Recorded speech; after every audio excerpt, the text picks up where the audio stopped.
Hello my dear friend, welcome back to our channel. तो आज की हमारी वीडियो का टॉपिक है कैपिटल राशनिंग। कैपिटल राशनिंग क्या होती है? It is a situation when there is a some ceiling on the availability of fund. This may be externally imposed. Example, financial institute fix a limit if of rupees 10 lakh that can be given for a project or projects, or it may be internally imposed also. Example, the company had decided to utilize only the internally available funds and the availability of funds is rupees 5 lakh. Capital rationing का मतलब क्या होता है? जब funds पे एक limit लगा दी जाती है कि इससे ज़्यादा फंड आप यूटिलाइज नहीं कर सकते। या तो ये लिमिट बाहर से लगाई जाती है, यानी कि फाइनेंशियल इंस्टीट्यूट लगाते हैं कि मान लो किसी भी कंपनी को लोन चाहिए तो ये लिमिट लगा दी कि आपको सिर्फ 10 लाख तक का लोन मिलेगा, आपको सिर्फ 15 लाख तक का लोन मिलेगा। अगर हो सकता है कि ये लिमिट जो है कंपनी ने खुद ने लगाई हो कि अगर हम सिर्फ और सिर्फ किसी प्रोजेक्ट में इतना ही इन्वेस्ट करेंगे, उससे ज़्यादा हम इन्वेस्ट नहीं करेंगे। मान लो 5 लाख 10 लाख कंपनी ने कहा इतना ही इन्वेस्टमेंट होगा, इससे ज़्यादा हम जो है कहीं पे इन्वेस्ट नहीं कर रहे। तो कैपिटल राशनिंग का मतलब यही होता है कि जब कंपनी इंटरनली या एक्सटर्नली कंपनी के ऊपर लिमिटेशन लगा दी जाती है, ठीक है। When capital is rationed, the net present value rule need modification. Net present value का मतलब यही होता है कि मान लो हमारे पास बहुत सारे प्रोजेक्ट है, हर एक प्रोजेक्ट को हम इवेल्युएट करते हैं, उसमें ये चेक करते हैं कि हमारी कंपनी में अगर हम किसी प्रोजेक्ट में इन्वेस्ट कर रहे हैं तो उस प्रोजेक्ट में इनफ्लो ज़्यादा होना चाहिए एज़ कम्पेयर टू आउटफ्लो। अगर इनफ्लो ज़्यादा है आउटफ्लो से तो हम उस प्रोजेक्ट को एक्सेप्ट कर लेते हैं। मान लो हमारे पास 5 प्रोजेक्ट है, उसमें से 4 प्रोजेक्ट ऐसे हैं जिसमें इनफ्लो ज़्यादा है आउटफ्लो से, तो हम 4 प्रोजेक्ट को एक्सेप्ट करेंगे। लेकिन उस 4 प्रोजेक्ट में पैसा इन्वेस्ट करने के लिए कैपिटल तो होनी चाहिए, लेकिन कैपिटल पे लिमिट लगा दी। अब हम इन चारों प्रोजेक्ट को तो एक्सेप्ट नहीं कर सकते, हमें किसी भी प्रोजेक्ट को एक्सेप्ट करना पड़ेगा जो अच्छा लगे कंपनी में, जहाँ पे कंपनी को ज़्यादा रिटर्न मिले। तो इसमें यही कहा गया, when capital is ration the NPV rule need modification. This is because in the absence of capital rationing. अगर कैपिटल राशनिंग नहीं है, अगर कोई लिमिट नहीं होती, तो हम हर एक प्रोजेक्ट को एक्सेप्ट कर लेते, हम चारों प्रोजेक्ट में पैसा इन्वेस्ट कर देते। All the proposal given a positive NPV are acceptable without any limit, यानी कि जहाँ पे हमें इनफ्लो ज़्यादा हो रहा है आउटफ्लो से, हम हर एक उस प्रोजेक्ट को एक्सेप्ट कर लेते। When a ceiling of fund is impose, this can not be done because we may not be in a position to accept all the acceptable proposal if initial investment amount exceeds the ceiling amount. यहाँ पे यही कहा गया है कि मान लो NPV में हमें 4 प्रोजेक्ट जो है वो एक्सेप्ट कर रहे हैं, हम चाह रहे हैं कि इन 4 प्रोजेक्ट में जो है पैसा लगाएं, लेकिन अगर हमारे पास इतना पैसा नहीं है कि हम चारों में पैसा लगा सके, क्योंकि कैपिटल राशनिंग आ गई, क्योंकि एक लिमिट आ गई कि सिर्फ आप इतनी कैपिटल का इतने अमाउंट का यूज़ कर सकते हो अपने प्रोजेक्ट्स में, तो हमें उन प्रोजेक्ट्स में से कोई बेटर ऑप्शन चूज करना पड़ेगा। तो since NPV is not the correct method to जज द प्रॉफिटेबिलिटी, तो एनपीवी जो है वो एक सही मेथड नहीं होता है जहाँ पे हम प्रॉफिटेबिलिटी को जज कर सके, क्योंकि especially when the project are of unequal sizes. We have to take the help of a method which can judge the relative profitability of different proposal and rank them accordingly.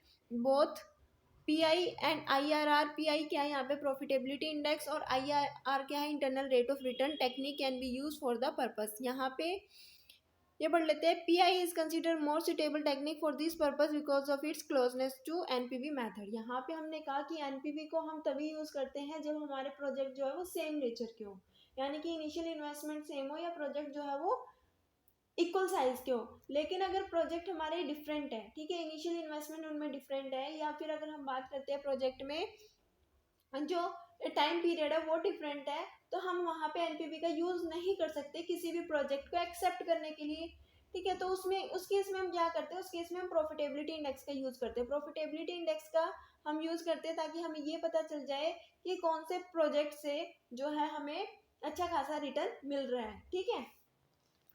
अगर मान लो ये 4 project हमने क्या किया, select कर लिए NPV method का use करके। अब ये चारों के चारों प्रोजेक्ट क्या है, डिफरेंट है। अब डिफरेंट है तो हम इस मेथड का तो यूज कर नहीं सकते एनपीवी का यूज तभी किया जाता है जब प्रोजेक्ट सिमिलर हो।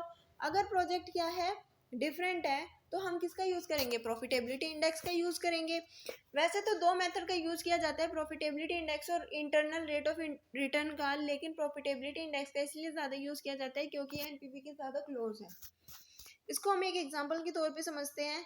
एक्चुअली में होता है कि सपोज करो एक कंपनी क्या कर रही है, उसके पास प्रपोजल है इनिशियल इन्वेस्टमेंट का A company considering the proposal for initial investment and PV of inflows has been calculated.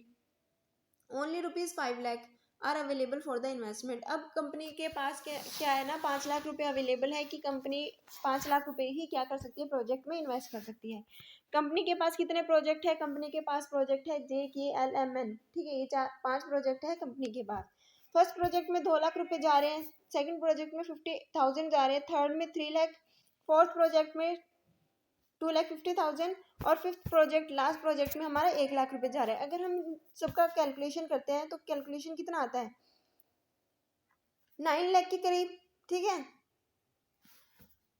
9 lakh. लेकिन हमारे पास कितने अवेलेबल है, 5 लाख।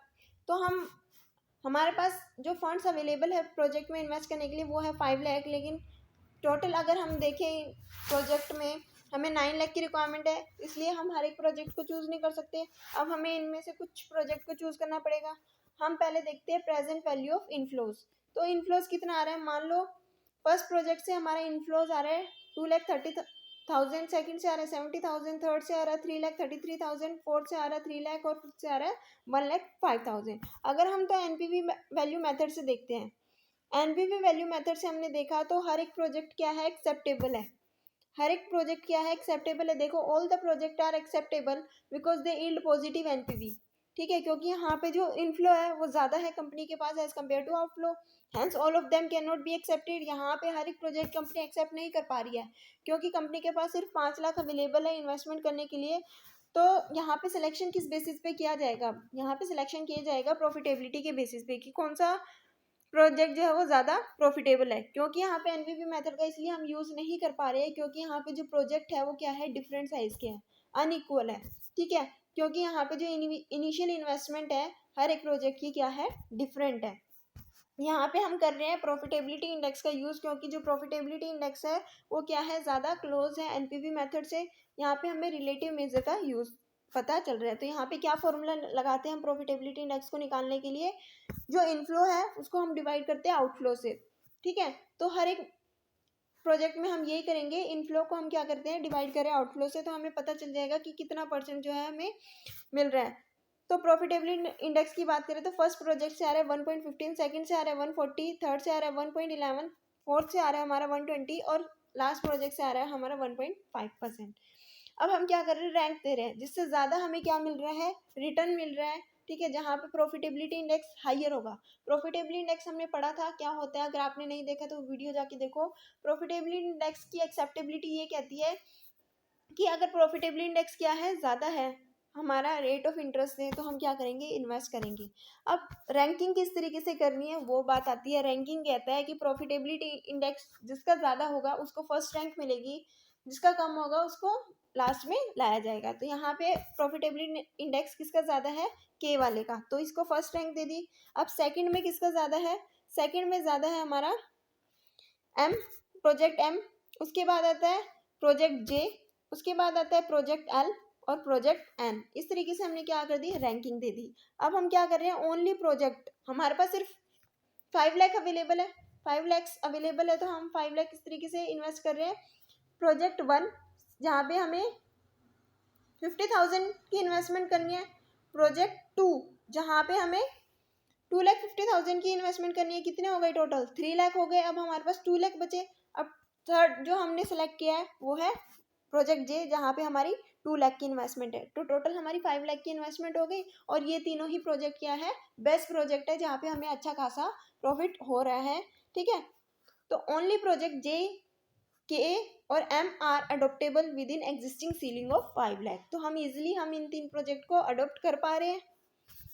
इस तरीके से हम क्या करते हैं, इसको सेलेक्ट करते हैं। आई होप कि आपको ये टॉपिक जो अच्छे से क्लियर हो गया होगा, कोई डाउट अब नहीं रहा होगा। कैपिटल राशनिंग क्या होती है, कैपिटल राशनिंग का तब हम यूज़ करते हैं जब कंपनी के पास जो है फंड एक लिमिटेड अमाउंट में अवेलेबल होता है और कंपनी के पास डिफरेंट ऑप्शन होते हैं, डिफरेंट प्रोजेक्ट होते हैं, उनमें से कंपनी को बेस्ट प्रोजेक्ट को चूज़ करना होता है। अगर सिमिलर प्रोजेक्ट है तो कंपनी एनपीवी मेथड का यूज़ कर सकती है। अगर प्रोजेक्ट क्या है, डिफरेंस है, ठीक है, अनइक्वल साइज किया, तो कंपनी जो है वो प्रॉफिटेबिलिटी इंडेक्स का यूज़ करती है ताकि रिलेटिव मेजर का यूज़ करके जो है वो ये चेक कर सके कि कंपनी को कहाँ पे इन्वेस्ट करनी चाहिए, कौन सा प्रपोजल कंपनी के लिए बेस्ट है। वीडियो अच्छी लगी तो लाइक शेयर सब्सक्राइब करना मत भूलना। Thanks for watching.